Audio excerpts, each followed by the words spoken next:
13 তারিখ রাত 8টায় নেপালের মুখোমুখি হইতেছি আমরা। এই ম্যাচটায় আমাদের স্টার্টিং 11টা কেমন হবে? হামজা চৌধুরী আর সমিত সোম দুইজনই কি স্টার্টিং 11-এ থাকবে? আর কিউবা মিচেল স্টার্টিং 11 তো দূরে থাকবে, মেসি স্কোয়াডেও জায়গা পাবে না। এটা লিখে রাখেন, কেননা হ্যাভিয়ার ক্যাবরেরা কিউবা মিচেলকে পছন্দই করে না, বা তার গুড বুকে কিউবা মিচেল নাই। আর অবভিয়াসলি ফাহমিদুলকে কিন্তু আমি এই ম্যাচে মিস করবো অবশ্যই। এখন স্টার্টিং 11টা আলোচনা শুরুর আগে এই ম্যাচের খুঁটিনাটি কিছু বিষয় জানা নেওয়া উচিত। এই ম্যাচটা আমরা মূলত খেলবো 18 নভেম্বর হইতে যাওয়া ভারত বাংলাদেশ ম্যাচের প্রস্তুতি ম্যাচ হিসাবে। মানে আমরা নিজেদেরকে পরখ করে দেখবো কোথায় কি ল্যাকিং আছে, সেইগুলো দূর করার চেষ্টা করবো। কোচের কোথায় কি পরিকল্পনা আছে সেইটা বাস্তবায়ন করার ট্রাই করবে এই ম্যাচটাতে। এই ম্যাচটা সামনে রেখে অলরেডি হামজা চৌধুরী ইংল্যান্ড থেকে বাংলাদেশে চলে আসছে এন্ড বাংলাদেশ ক্যাম্পে সে যোগ দিয়ে ফেলছে। এন্ড সমিত সোম কানাডা থেকে এই ম্যাচটা খেলার জন্য চলে আসছে বাংলাদেশে, বাট এখন পর্যন্ত সে ন্যাশনাল টিমের ক্যাম্পে যোগ দিতে পারে না, যেহেতু সে অনেক রাতে বাংলাদেশে ঢুকতে পারছে আর কি। আর ভারত ম্যাচের প্রস্তুতির আগে আমরা নেপালকে দিয়ে কতটা প্রস্তুতি মিটাইতে পারবো এটা I am not sure, but তারা যে আমাদের বিপদের বন্ধু এইটা আপনাদেরকে মাইনা নিতেই হবে। Round and applause for Nepal, যে আমরা ডাকার সাথে সাথেই তারা চলে আসে বারবার। সো এই সব কথা এখন এক সাইডে রেখে আমরা দেখি আমাদের স্টার্টিং 11টা কেমন হইতে পারে আগামীকালের ম্যাচের জন্য। First of all Hamza Chowdhury এই ম্যাচটাই খেলবে এন্ড স্টার্ট করার সম্ভাবনা 95% আছে।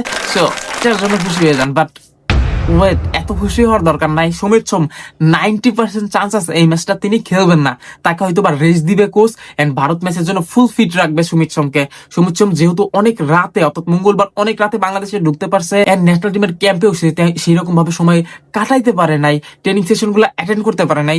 সমিত সোমের চান্সেস খুবই কম এই ম্যাচটা খেলার জন্য। স্টার্টিং 11 তো আপনি বাদই দেন, তবুও আমরা বাংলাদেশ হিসেবে এইটুক ওইটুক চান্সও রাখা দিতে পারি। যদি সমিত সোম খেলে it will be great fun and এটা অনেক ভালো হবে বাংলাদেশের জন্য। আর একটা কথা, ফাহমিদুল কিন্তু দুই ম্যাচের এক ম্যাচেও নাই। কেন? হলুদ কার্ড জনিত কারণে সে খেলতে পারতেছে না আর কি। যেহেতু হংকং এর বিপক্ষে হোম আর অ্যাওয়ে ম্যাচে দুইটা ম্যাচে সে হলুদ কার্ড দেখছিল, তার কারণে সে পরবর্তী ম্যাচ ভারত ম্যাচের জন্য খেলতে পারতেছে না।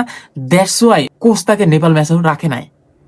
এটা মনে রাখেন, মাথায় রাখেন, ফাহমিদুল খেলতেছে না, কোথাও নাই। তো এই ম্যাচের জন্য আমাদের স্টার্টিং 11 ক্যাবরেরা কেমন ভাবে সাজাইতে পারবে? অবভিয়াসলি অ্যাটাকিং সাজাইলে বেশি বেস্ট হবে। আমি জানি না এখন ক্যাবরেরা কেমন ভাবে সাজাবে। ক্যাবরেরা ইউজুয়ালি বাংলাদেশকে 4-2-3-1 ফরমেশনে খেলাই থাকে, বাট জানি না আগামীকালকে কিভাবে খেলাবে।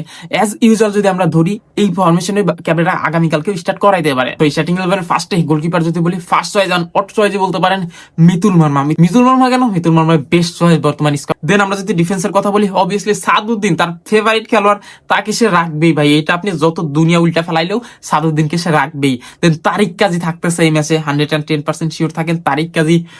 দেন তপু বর্মন থাকতেছে। দেন লেফট ব্যাকে লড়াইটা হবে ইসা ফয়সাল আর তাজউদ্দিনের মধ্যে। এন্ড আমার মতে তাজউদ্দিন যদিও বা ক্যামেরার গুড শিষ্য, অনেক ভালো জানে তাজউদ্দিনকে, যাই হোক তাকে তাজউদ্দিনকে খেলাইতে হবে, তবু ইসা ফয়সালকে খেলাইতে পারে। আমার মতে ইসা ফয়সাল স্টার্ট করতেছে তাজউদ্দিনের পরিবর্তে। তারপরে আমরা যদি মাঝমাঠের দিকে যাই, মাঝমাঠের দিকে তাকাইলে ফার্স্ট এন্ড অনলি চয়েস হয়ে যাবে ডিফেন্সিভ মিডফিল্ডার হিসাবে one and only Hamza Chowdhury.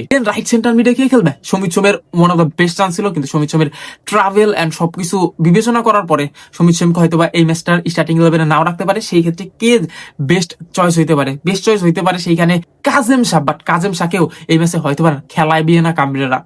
আমি জানি না তার চয়েস কেন জানি সোহেল রানাই থাকতে পারে, but Kazem Shah best choice হবে। এন্ড লেফট সেন্ট্রাল মিড হিসাবে কে খেলবে? লেফট সেন্ট্রাল মিড হিসাবে সোহেল রানা সিনিয়র খেলবে। এন্ড সব কথা শেষ কথা, আক্রমণ ভাগে কে কে খেলবে আমাদের? Obviously auto choice Rakib Hossain. And auto choice না, রাকিব হোসেন মোটামুটি গুড পারফরমেন্স করতেছে রিসেন্ট পাস্টে। আমরা যদি দেখি রাকিব হোসেনই একমাত্র স্ট্রাইকার বাংলাদেশের যে কিনা সময়ের সাথে সাথে ভালো খেলতেছে বা ইমপ্রুভ করার চেষ্টা করতেছে।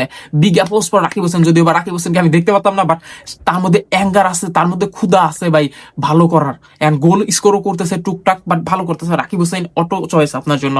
তারপরে অ্যাটাকিং মিডফিল্ডার হিসেবে আপনার মুরসালিন থাকবে, এটা 110% শিওর। একমাত্র বাংলাদেশের wonder kid and wonder boy ভালো খেলতেছে মুরসালিন। লাস্ট ম্যাচটাও তার ভালো পারফরমেন্স ছিল। একটা সাইড নিয়ে ঝামেলা হবে, সেটা হচ্ছে left wing. Left wing A auto choice Faisal Ahmed Faim, but Morshed যে প্লেয়ারটা নতুন কল আপ হয়েছে তার ভালো চান্সেস আছে সেখানে, কিন্তু ক্যাবরেরা ফাইমকেই খেলাবে।